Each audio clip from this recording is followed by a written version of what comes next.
Well, welcome to Clayton State University. For those of you that are visiting our campus, maybe for the first time or returning, we are excited to have you here. And for those of us that are part of the Clayton State community, thank you for joining us here in our beautiful Student Activity Center. We have a great day scheduled for today. The planning team has done an outstanding job of putting together great speakers, great partners, students, representatives from our community, really bringing this topic of social mobility to the forefront again this year as our goal, and the president will share this with you as well, our goal is to be number one in the state of Georgia among the campuses for social mobility. And together, we're going to work on that every year as we continue to make progress. For those of you that don't know me, I'm John Stansberry. I serve as the Vice President for Student Affairs at the Clayton State University. So again, excited to welcome you to our campus. Today's summit is really focused on the possibilities and on partnerships. And so as we go throughout the day, you'll hear from representatives from community agencies, community partners, leaders in the Atlanta area, really to help us think about what can we do collectively to move Clayton State University, but more importantly, what can we do together to move our region and our state together in addressing this issue of social mobility. So you'll be hearing lots of different voices, and that's intentionality from our committee because we wanted folks to also recognize this is bigger than just Clayton State. And if we can join forces, we can really make a difference in all of our communities. Our president has really led by example in this, and as many of you that are from community agencies and partners have interacted with him, and he's really been out and about during his time here at Clayton State, creating partnerships, raising awareness, and talking to folks about how do we move this needle? How do we make life better for our students, and ultimately, how do we make life better for the residents of the state of Georgia? So we want to challenge each of you today, just like we did in the registration form. We asked you to think about how could you partner to really address this issue of social mobility. So today we're asking you, while you're here, to identify those partners. And everyone got a nice little blue journal, right? And you're like, what am I going to do with this journal? Well, let me tell you what you're going to do with this journal. As you are interacting with folks today, write down their name and contact information so that you can follow up. Because if we only have this discussion here in our ballroom, then we're not doing our jobs. So we want to make sure you connect with folks, you get their contact information, and when you go back to your campus, you go back to your office, wherever you go, hey, let's connect and talk about this. Let's work on this project. So that's the challenge of the Blue Book. And before you leave on this afternoon, I'm going to check everyone's book. So please make sure that you have something in there, or I'm going to make you come back in and do it again. Okay? So we'll see you all again tomorrow if you don't have something in your book. So a few housekeeping rules. Guidelines. I don't like rules. Guidelines. The restrooms are right out here in the hallway. All of the main sessions will be here in the ballroom, and then when we do the breakout sessions, we'll divide the ballroom, so it'll be A, B, and C. And then there's a session in our Laker Lounge, that's right down the hallway, and then there's a fifth session up on the second floor. So when you get to this, choosing your ed sessions, know that they're all still right in this area, just either go down the hall or up the elevator. Also that the resource fair will be right here in the hallway, and so we really want you to take advantage of meeting the different agencies that are going to be with us, but also as you're going through the agencies and talking about partnerships, there'll be a great snack break there as well. So that's where you get your snack, and you only get a snack if you have met the folks in the resource fair. So notice my theme, that we're going to make sure that you are connecting with folks. So, and now I really want to go ahead and kick us off. There are folks that are going to be coming in and out all day, so just know that if someone new joins your table, just introduce yourself, and we'll keep our show running. But to get us started today, it's my pleasure to tell you a little bit about the sixth president of Clayton State University. And I mentioned his commitment to really getting out among the community and building partnerships. And during his 2 years here, he has really done that. He's been listening, he's been creating connections, and just really building the momentum for our institution. But prior to coming to Clayton State University, he started his presidency journey in 2019 at Atlanta Metro. Among his involvement, and there's too many to list, so I just selected a few, he's active in the Metro Atlanta area through the Chamber, partnered with One Goal, Aerotropolis Atlanta, and he's actively focused on creating partnerships for Clayton State University. And if he ever has an opportunity, he's going to talk about internships for our students, ways that you can support the institution. Just know if you see the man coming, be ready, right? And that's a compliment to him. In addition to him leading our wonderful institution, he's had a very distinguished career in higher education, specifically in student affairs, and has received one of the highest honors, and that is to be recognized as a pillar of our profession, which is our highest honor in our national organizations. So without further ado, please welcome President Lewis, our champion of social mobility.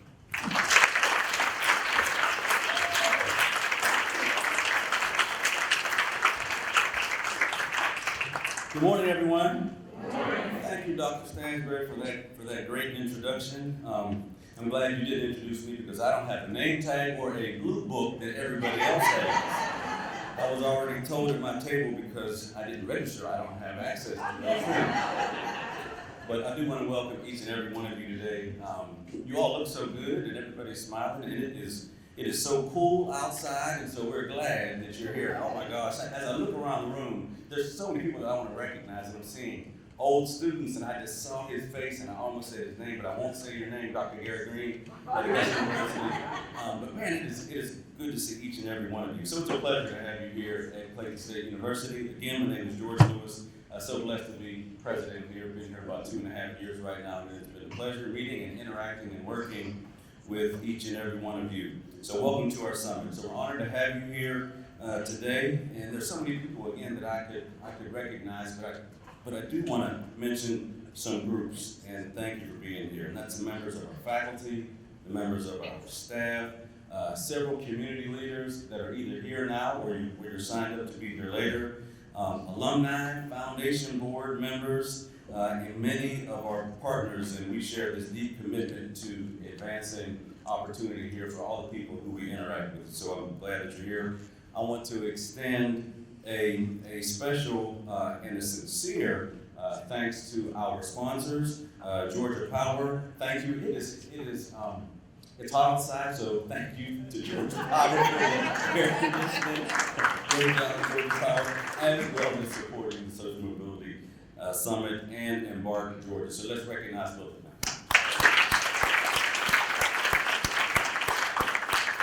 And we have a representative from the University System of Georgia here, and I don't see Jeff.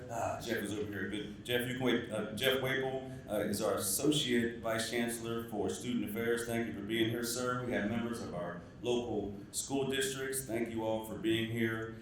Again, I mentioned our community partners. Senator Kenya Wicks, please stand up so we can recognize our state senator here.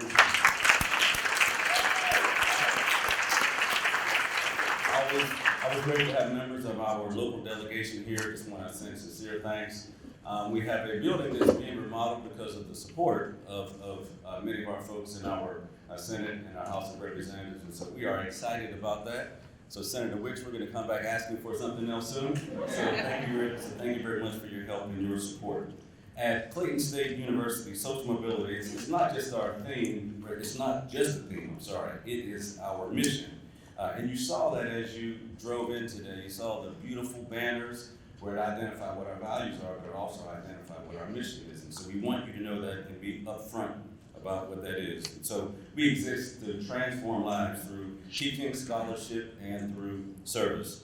And we do that by providing access to higher education and supporting students as they move forward in their personal and their academic and in their professional journeys. Our students are resilient, they are very resilient, they're determined, and they are full of potential. And at this summit, it's about helping to remove the barriers that stand in their way so they can reach their potential.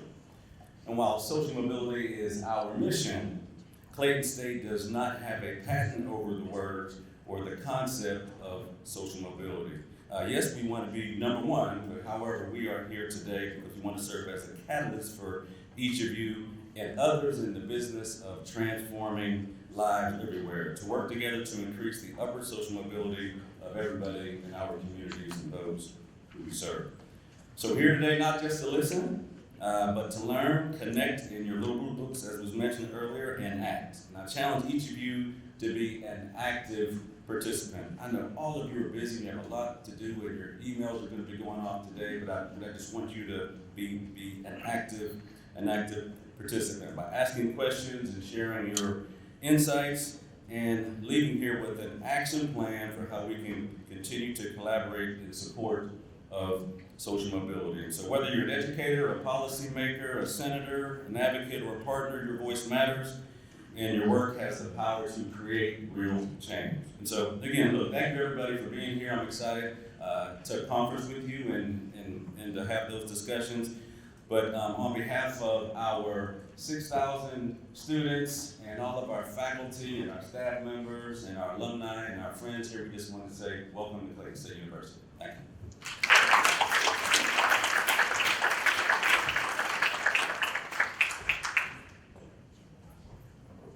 Good morning. My name is Matthew Stansberry, direct first year writing and writer senior here at Clayton State University. I'm excited to kick off our first panel for the day. Our first panel is especially meaningful because it centers the conversation on the voices that matter most, our students. As a faculty member, I have the privilege of being in the classroom and seeing how education transforms the lives of our students. But today we're not just going to talk about our students, we're going to hear from them and learn from them. As the panel comes to the stage, I would like to introduce you to our panel facilitator, Dr. Georj. Dr. Drake serves as the Provost and Executive Vice President here at Clayton State University. You can read a complete bio by visiting our social mobility website. However, I'd like to tell you a little bit about our Provost and Executive Vice President. In just our short time here at Clayton State, we're already seeing the impacts of her energy, positive outlook, and commitment to student success. With over 24 years experience in higher education, Dr. Drake has held leadership positions at Georgia Southwestern State University and University of West Georgia prior to joining Clayton State University. As our provost, she leads Clayton State's academic programs, faculty development, and student support services. Please join me in welcoming our panelists and Dr. Drake.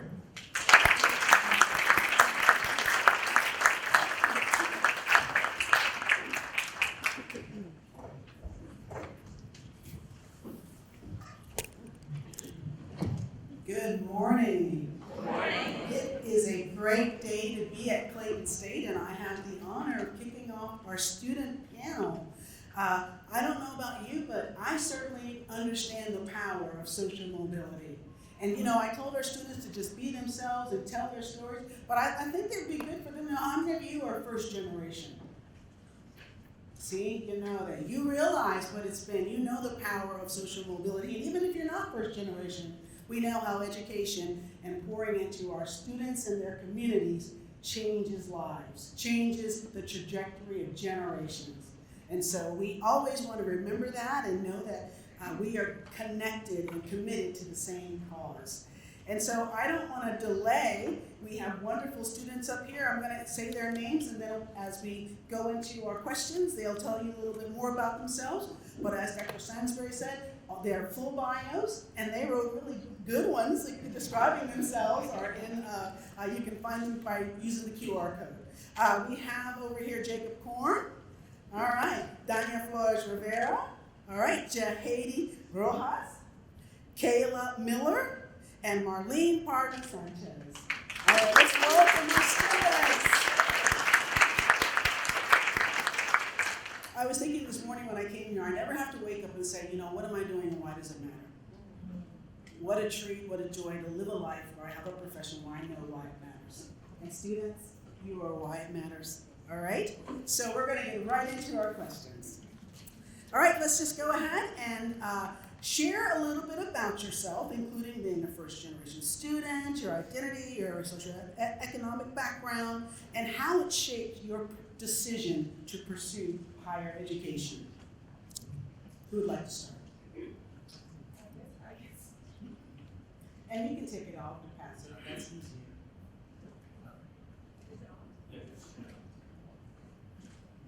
Hello? Yeah. So I am a first-gen Mexican-American graduate student currently. I'm pursuing my degree in clinical counseling. And I come from a very humble background. Both of my parents are immigrants, and they came to this country and they told me, I want you to pursue an education. This is why we came. And that was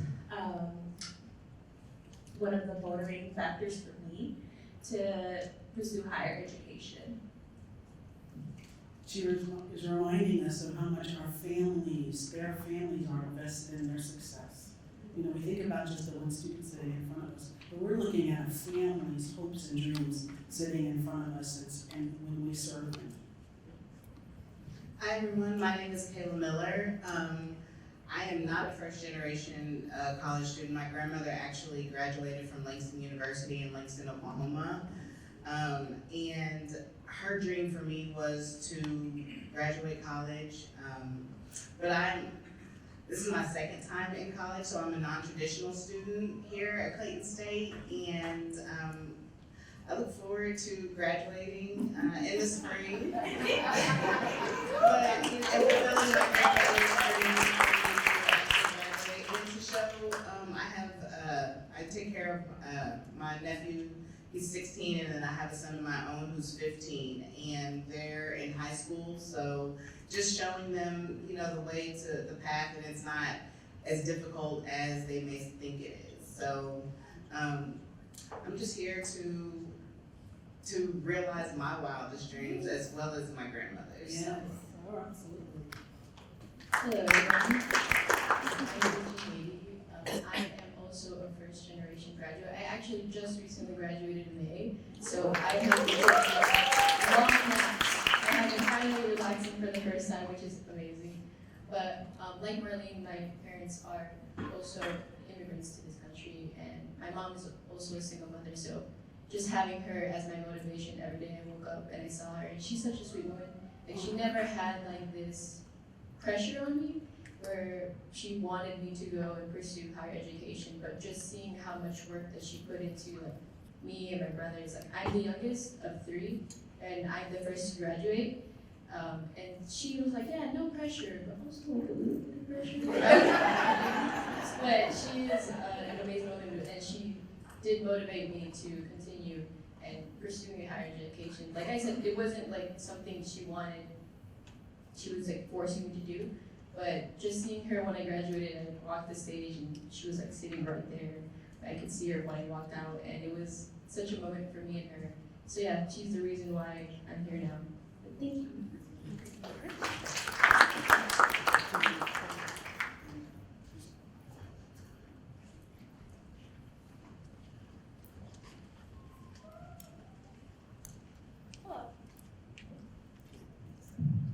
Hello, my name is Dania. I am a first generation student, senior, majoring in marketing. I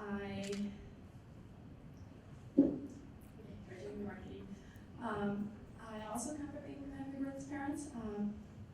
I'm here because I want to take the opportunity they never had, and I'm always having for it, so I want to be a role model for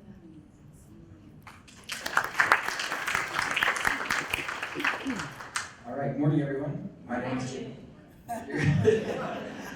My name is Jacob Korn. I'm a human services student at Georj College. I came from a single parent household, so it was just my dad taking care of me and my 2 sisters.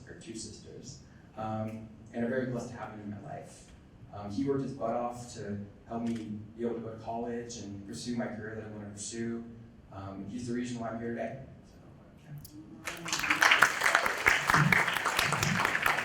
Those are some very compelling motivators, aren't they?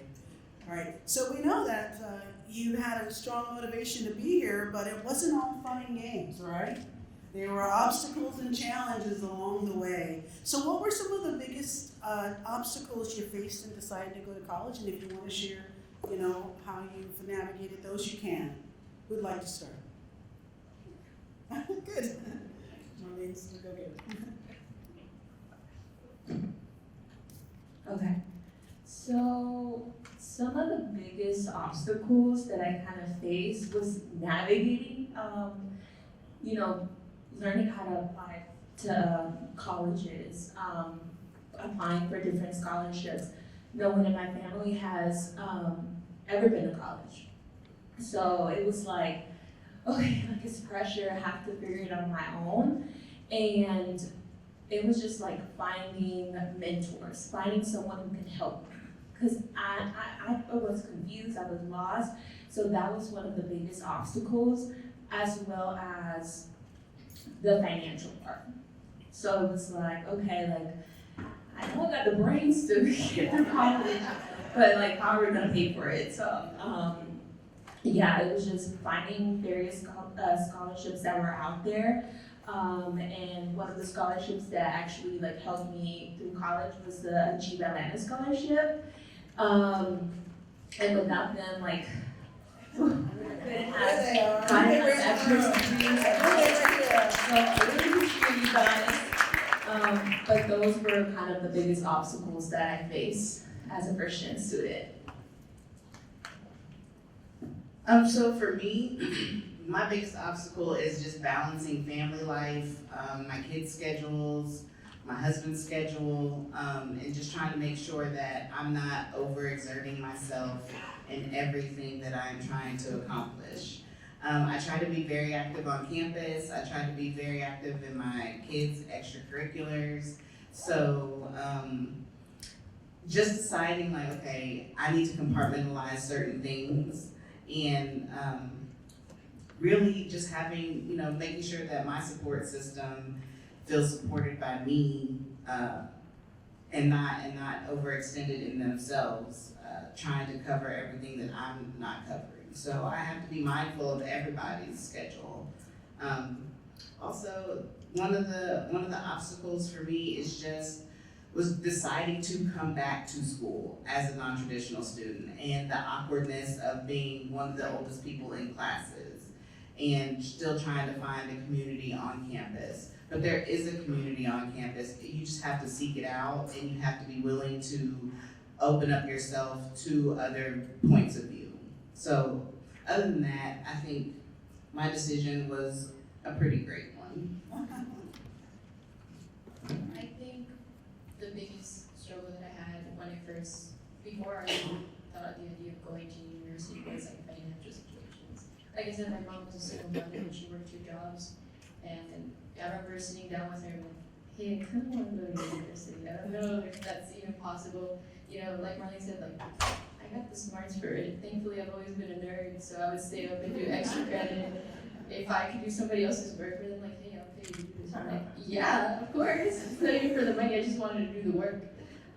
So it wasn't that I never thought I could achieve it. It was, I don't know if I can because I don't have the financial, I just didn't have the financial economic, basically. And my mom was so gracious, and she said, look, she can work an extra job. I'm like, no, you don't have to worry about that. Like, I can figure it out. And like, I didn't have the resources at the time because it was during COVID, so COVID was still going on. I mean, it's still going on, obviously, but we were still in lockdown. So my high school, they didn't really have any programs to help out at the time. So you kind of had to do all the research on your own. So I would stay up all night, like, I have to find scholarships, anything that I can. Anything that can help, any grants, and thankfully I was able to do that. But I think that was one of the biggest struggles, just knowing like, oh, I don't know if I'm gonna be able to pay all of this off, or if I'm gonna be in debt, and add to like my mom's struggle, like she can't pay this. But thankfully, I graduated now, and we're both more relaxed. She works 1 job now, so thank you.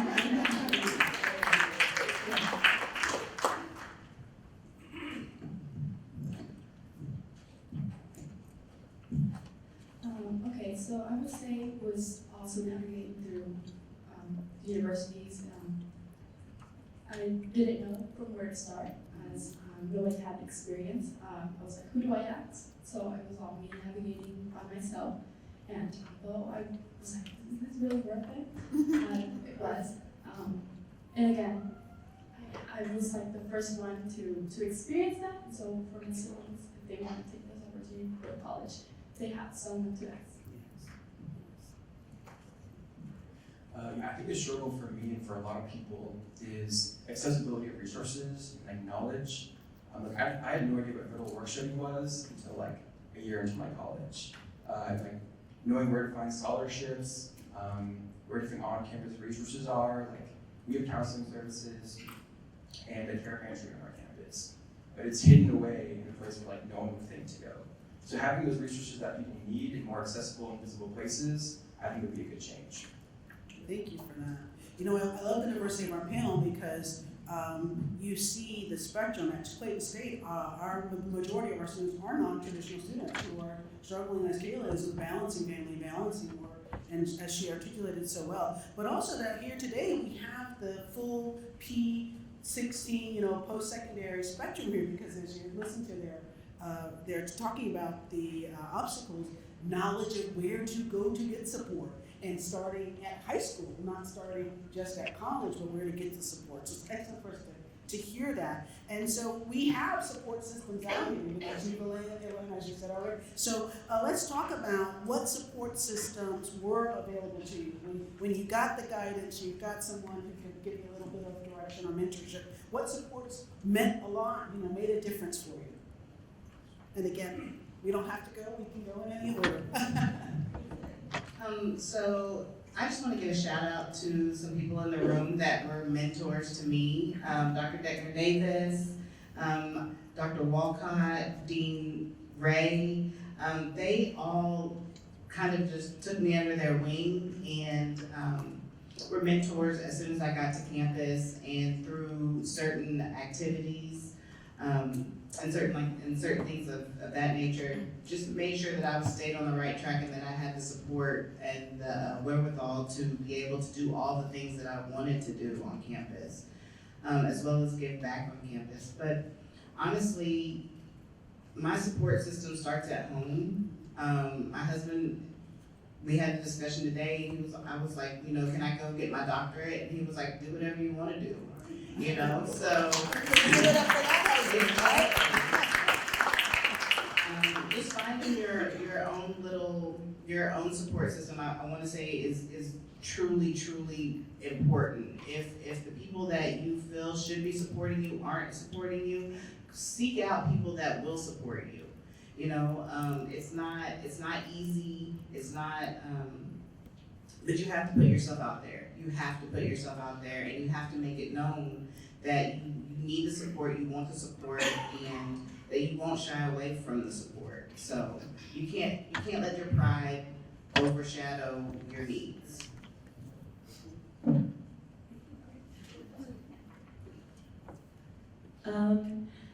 As far as when I got here to college, it was a bit unconventional. So I would say one of the individuals who helped me to get into graduate school and kind of talked me through the process, he's actually in the crowd, is Dr. Goldman. He talked about the clinical counseling program, and he helped me navigate it through it. And I just want to say professors like that who are there to answer your questions, who can be a support system. I still come into his office sometimes, I'm like, yeah, sometimes I feel imposter syndrome, and he just sits there and he's like, okay, talk it through. But professors like that, as well as familial support system, they might not know what the whole college process is, but yeah, I just need emotional support, so they're there for that. My biggest support system here in the university since my freshman year has been Dr. Stansberry. He's here in the crowd. I remember when I first met him, I bothered him so much. His office hours, he was like, yeah, my office hours are this time. Perfect, I'm gonna come in, just yap your ear off, I'm sorry. But he helped me so much. Just understand what university was and trying to figure out who I am as a person, because I think that's one of the biggest things you come to realize when you come to university. Obviously, you get the education, you get to network, but figuring out who you are is one of the most important things that I learned here. And just having that support system, Dr. Stansberry at the time was amazing. I also started working at the writer studio here, and they were the biggest support I had. They were my people, other English majors, and I also got to meet some film majors, I got to meet some business majors, so I got to network. And just having them as my support, having my manager, they were all there. They would tell me about different things going on in campus, and like she was saying, you have to build this community, and you have to get over yourself. You can't be like, I don't want to talk to anybody, I want to be in the streets. No, go out, speak to people. It's amazing, and I got to meet so many individuals on campus and so many support systems that we were talking about that are kind of hidden away. You don't know about them.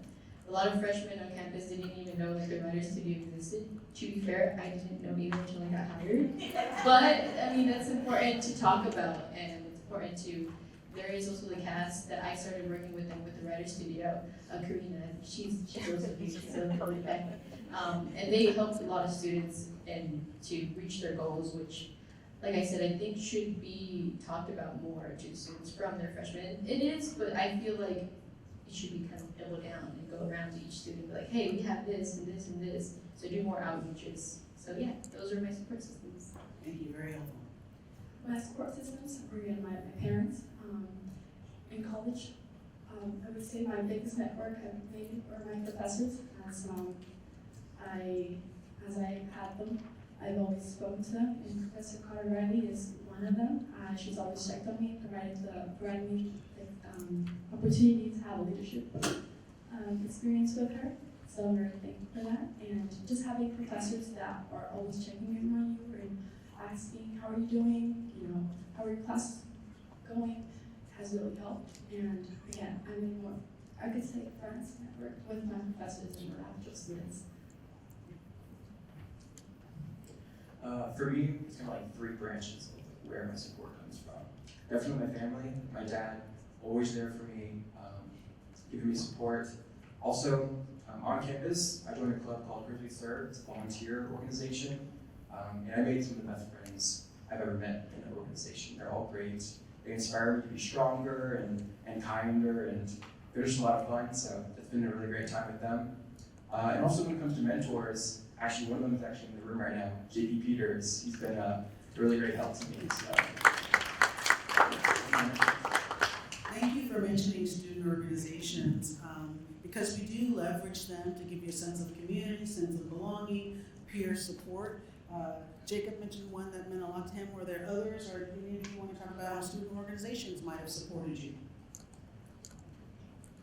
So I am the president of Parents Locked In, which is a parent-led organization on campus helping other parents make sure that they have a community and have resources to help them finish college and earn degrees and get scholarships. You know, we provide any resource that we can come up with to help. Currently, the campus offers a subsidy, a child care subsidy that helps pay for child care so that they have adequate child care to be able to attend classes, to do homework, to do the things that they need to do. I'm also a member of Delta Sigma Theta Sorority Incorporated. You know, that community as well, you know, we serve our campus, we serve our community, and as far as just making sure that we all are represented in a fair and equitable way, every organization on campus is needed, is very, very much needed for someone on campus to be seen and to be heard. So please support the parents that are on campus, because there are quite a bit of us, and there are still resources needed, especially with childcare. So, thank you. I think simply does not stress the importance of joining organizations in undergrad. I've met so many people who have become completely different because they joined organizations. They went from being shy to being outspoken. I've met people who were kind of sociopaths, become like very become very kind-hearted people. So joining organizations in your undergrad, it changes you, it lets you grow, it gives you opportunities you never think you'd get to do. Like I remember when I first got to college, I was very shy. I would never do anything like this ever. I'm also part of a fraternity, I'm part of the Chi Phi fraternity, and being a part of that has given me the opportunity to be a leader, meet new people from across the country, and also travel. I've been to Maryland, San Francisco, all across the country because of organizations like that. So definitely recommend doing stuff like that. I absolutely agree. I also was really shy my freshman year. Like I couldn't even, like one word could not come out without me like almost breaking down in tears. I'm like, please don't talk to me. But now I can't stop talking, which is I think a good thing. I'm I'm not too sure. But yeah, please join organizations, they're really important. I was in the creative writing club, so this one is a little bit more fun than anything, but a lot of writers are really shy. I have met some who just don't want to speak to you, they don't want to share your work, but once you're in this group, surrounded by other people you're comfortable with, you are able to not only express yourself, but you're able to actually meet people who understand you. So, like he was saying, it's really important to like find your people, because it can be kind of scary, especially for people who have to move away to go to new universities and be surrounded by strangers. So once you find a community that you fit in with, it's just amazing. Like, I haven't met any sociopaths. Not that I know of. I mean, writers are interesting people. Some of them have shared some work that is a bit questionable. But that being said, just seeing them proud of being able to share the work, that was really nice. And also, like, I've never shared my work before that. So we had like an open mic night that actually was in this ballroom. I shared my work for the first time, and being able to do that, gave me more confidence as a writer. So having organizations that you can call back to, and just like having friends, it's really nice. But yeah. Yeah, I was gonna say, so the Chivo Atlanta team, they actually have like, they provided like different resources for us. Karina was actually in charge of some of the meetings, and they were really helpful. They were really helpful in helping us like know about different resources on campus. Especially like you're a freshman student, it's very beneficial for you because you feel lost. As well as like resources to like, did you like apply for your FAFSA already? Like setting reminders for you. So those were really helpful. I'm a member of the Honors Student Association, and since I have to submit 12 hour points each semester, that's pushed me to be more involved on campus, volunteering for them, and that's actually how I got hired for in the Office of Career and Professional Development. I volunteered a bunch for them, and then I was like, I'm interested in working for you guys, and then I got the interview and got hired, so I'm thankful for the opportunity of working with them. But I wouldn't have gotten that opportunity if I didn't volunteer and if the activity points didn't push me to actually be involved. Thank you. So get involved and support student organizations. This is a question I really like. If you could go back and give advice to your younger self before starting college, or maybe while you were in college, your younger self, what would you say? Jacob, you want to kick us off? Yeah, sure. I would say kind of like what I was talking about before, just get involved. College it's about getting a degree in writing, but like that's kind of like whatever. Like the pool,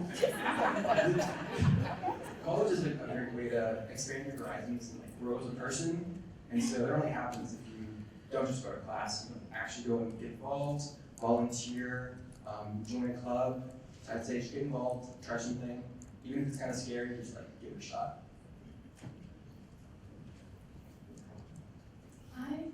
I would say I'm always really focused. I'm like an A person, really focused on class, and if I don't have to get involved on campus, I don't. So I would say loosen up, and even though I try to maintain all life, so it's really important because again, as a first generation student, I care about classes. I came here to pass my class to get a degree, so I wasn't really interested in participating or staying after school. I went to school, went on campus, passed my classes, and I was happy. So I would say loosen up and enjoy more on the couch experience. I absolutely agree. Now that I graduated, when I look back, I would tell myself, just relax a bit. I was so tense all the time. I mean, I did enjoy my time here, and I absolutely don't regret anything that I did. But, I feel like Dr. Stansberry could back me up when I would go to his office. I'm like, yeah, I'm doing this, but also this, and this, and this, and this. And it was just stacking and stacking and stacking. And I feel like if I would tell my freshman self, I'd be like, look, you can do all this, but please take breaks and tell yourself to calm down. It's okay to take breaks and have fun. And like I said, you know, like we were always saying that join more organizations, network more, go to these events. We have so many events that have been happening on campus that many students don't know of or just don't go to because they just don't think they're like fun, but they are really fun. They're really nice, and the way that everything is organized, it's amazing. But yeah, I would tell myself to relax, please. I would tell my younger self, you do not have to attend every party. So, you know, I think the motto of the previous school I attended was, we may not win every football game, but we'll win every party. And I took that literally. So, just, you know, focus a little bit more, and enjoy the people that you're around. Like, I don't think that when you first come to college, you realize that's your first networking opportunity. And so the people that you're in classes with, like, they're graduating too. They're going on to do other things as well. So, you know, don't write somebody off or anything like that. Just, you know, these are the people that you're gonna join the workforce with. So network, network, network, network. So something I would tell my younger self is basically don't compare yourself. You're here for a reason. So for me, sometimes I'm like, okay, am I supposed to occupy this space? So I have to constantly remind myself, you belong, you were chosen for a reason, you're here for a purpose. So I would tell my younger self kind of that, and kind of branch off, seek mentors. Don't be afraid to ask questions. I remember when I was a freshman, I was like, I'm scared to talk to the professors. Like, what if they, you know, they think I'm kind of this slow? So I would tell myself, like, calm down, like, it's okay, like, they're here to help you. And yeah, like, you belong. You're here to occupy this space.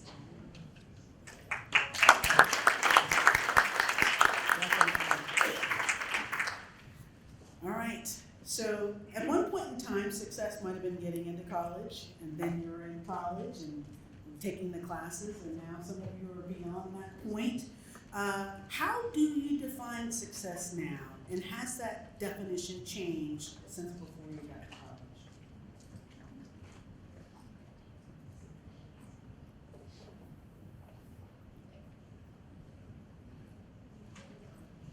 It's on now. Okay, great. I feel like during my freshman year, what defined success for me was money. I think everybody when they're younger, they're like, yeah, I want to make as much money as possible. But like, I think for me, it was really because I didn't want to see my mom work so much. So money was like one of the big factors in my brain, but I had to remove that. I think being successful for me now, because I want to become a professor, it's just being able to see somebody grow. I worked at the writer's studio, so I was able to help students, and like freshmen, like for dual enrollment students. I also help non-traditional students, and just seeing their passion to come back to school, just seeing young students motivated and coming into the writer's studio, like, hey, you know, I may not know how to do this. Can you help me? And being able to help with that was such a thrill, and just being able to continue that now and try to go into my master's, and a lot of people, somebody told me this morning, I think she was saying, like, oh yeah, she wants to be a professor. I was like, don't do it. Not her. A professor told me that, and I will do it.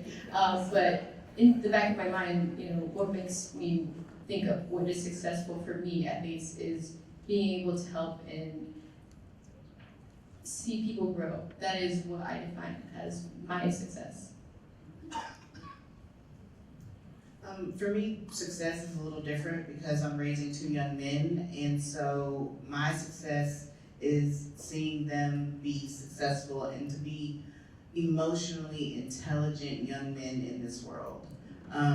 Also showing them, leading by example, that I can complete college, you guys can complete college, and it doesn't have to be the most traditional way of doing it. You know, there's no pressure, there's no expectation, just, you know, as long as you're being a decent and good human being out here in a world full of non-decent, non-good human beings, you know, that is the biggest flex. And so for me, my success is knowing that they go out in this world and they represent the last name that we have to the utmost, and they genuinely want to see the people around them and the people that they care about succeed as well. At first, my definition of success was like, oh, like kind of like similar to you, like, oh, like the financial. Now it's a bit different. It's building like a legacy for my family. So it's like, it's gotta start somewhere. So if I'm the first person to start it off, that's my definition of success. I agree with her, yes. So, first was graduating college, the must. And now I'm closer to that. And so success was at graduating college and my parents proud.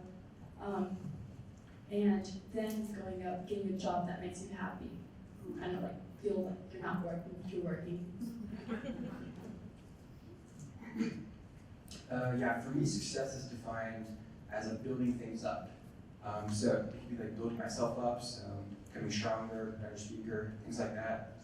Or just like building things like organizations, programs. I serve as programming director for the organization I work for, Chris I Serve. And my favorite thing is creating new events that people can enjoy. So creating new stuff like that is what I find to be successful for me. Isn't it lovely how service-minded they are, service to family, service to family.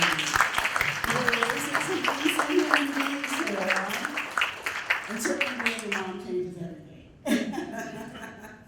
All right, I think we have time for one more question. So I'm gonna sort of hybrid the last two to you all, they saw them in advance. If you had one thing you wanted to tell people, be it higher education, be it, others, you interact with educators, policymakers, prospective students, that you would want them to know so that all students can, be positively impacted by having access to social mobility, or about you and your experience. You've got this opportunity, you've got a very diverse audience here. What's one thing you want them to know that we can build this legacy and generate social mobility for more? So, speak up. Speak up, speak to your professors. They understand that you're human. They understand that you have life obstacles. Don't wait until the last minute and then expect a miracle. Go to them when something happens. If you're gonna be late on something, if you need extra time on something, if you don't understand something, go and speak up for yourself. Advocate for yourself. In all settings, advocate for yourself. But most importantly, you're paying for an education, advocate for yourself in your education.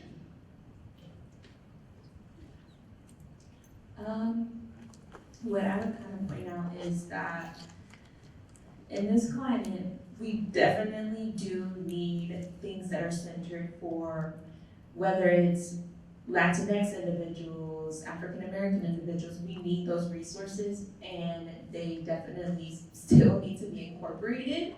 So that's kind of my gist of it. I know that I kind of benefited from that. Like, I have other peer mentors who are Latinx who, they kind of like helped me out with like graduate school and everything.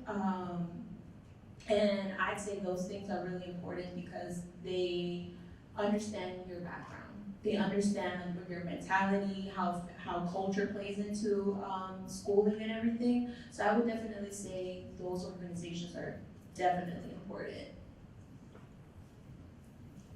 I absolutely agree with both of them. I think it's really important as a student to, like we've been saying from the beginning, is to find your community. Find a community that understands you, and like she was saying, growing up Latinx, you feel like kind of excluded sometimes because you don't know where you fit in certain places, and you have some people don't understand how it is to grow up in a household where it's just, you kind of, like, you know, being a woman growing up in a household, you kind of have to do basically everything. Even though I was the youngest, I was kind of taking care of my 2 older brothers. So just having people to understand that and having a community to understand that is really important. And you know, how she was saying, you know, speak up.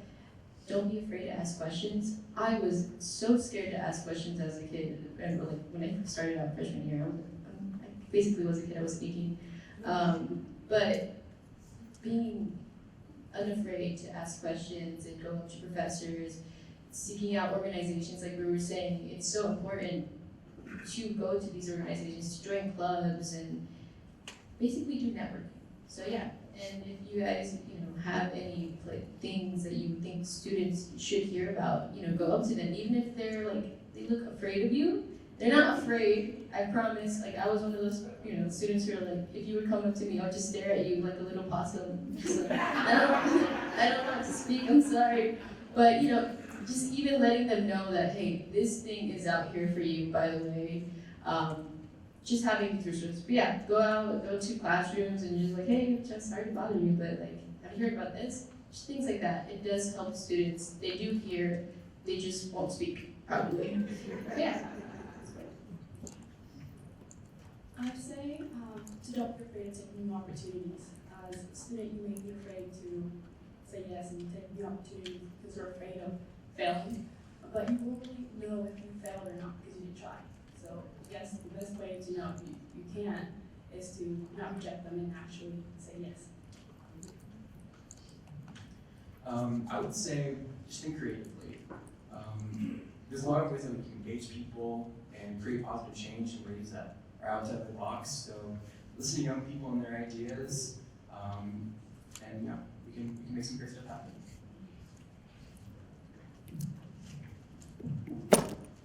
All right. Let's give this panel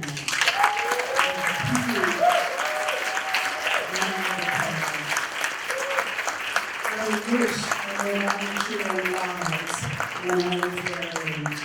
So we've got some key takeaways here, right?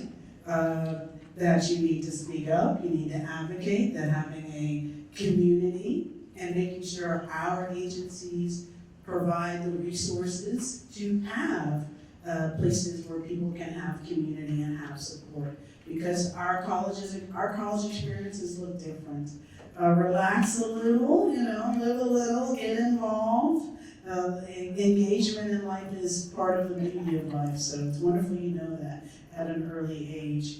Thank you for sharing your experiences with us. They mean a lot to us. We take them to heart, and we want to be the best we can be at serving you and at driving social mobility, and those comments helped us a lot.